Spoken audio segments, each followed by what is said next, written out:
মাছে ভাতে বাঙালি আমরা, তাই দেশীয় একটি রেসিপি আপনাদের সাথে শেয়ার করব।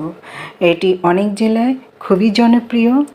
নোয়াখালীর জনপ্রিয় বড়গের মরিচখোলা, আর আমাদের জেলা ব্রাহ্মণবাড়িয়ায় এটি পাঁচমিশালি কলাপাতার পাতুরি এই নামে পরিচিত।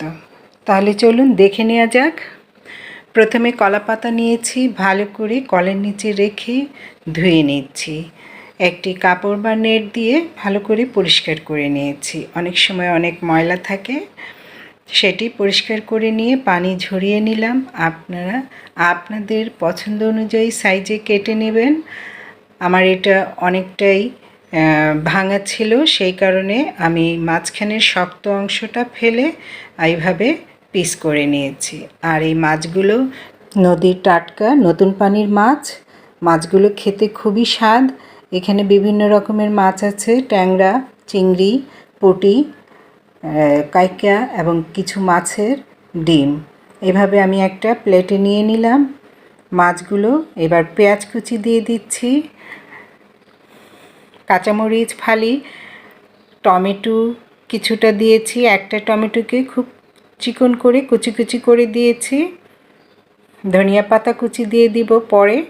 এখন দিয়ে দিব মশলা 1 চামচ কি 1.5 চামচ। আপনি লাল মরিচের গুঁড়ো দিতে পারেন, ঝালটা আপনি আপনার স্বাদ অনুযায়ী কম বেশি করে দিবেন।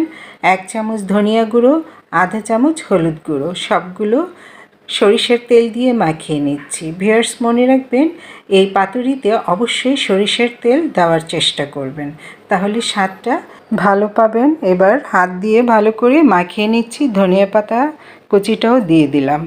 এবার যে কলা পাতাগুলো কেটে রেখেছিলাম এগুলো একটি প্লেটে বিছিয়ে দিচ্ছি মাছগুলো দেওয়ার জন্যে। কলা পাতায় মাছগুলো দিয়ে দিচ্ছি। ভিউয়ার্স, মনে রাখবেন কলা পাতায় এই মাছগুলো দেওয়ার পর যেন কোনো প্রকার কলা পাতায় কোনো ফাটা না থাকে, তাহলে সব মশলা বের হয়ে যাবে। এই পাতুরিতে কোনোভাবেই পানি ব্যবহার করা যাবে না। ভিউয়ার্স, এটি মনে রাখতে হবে, পানি দেওয়াই যাবে না। এবার দিয়ে দেব লেবু পাতা। লেবু পাতা চারিদিকে দিয়ে দিয়েছি, আর কয়েকটি কেটে উপর দিয়ে দিলাম। এতে ফ্লেভারটা খেতে দারুণ লাগবে। এভাবে একটি দড়ি দিয়ে বা যে কোনো সুতা দিয়ে বেঁধে নেবেন। আমি একটি সুতা দিয়ে বেঁধে নিলাম।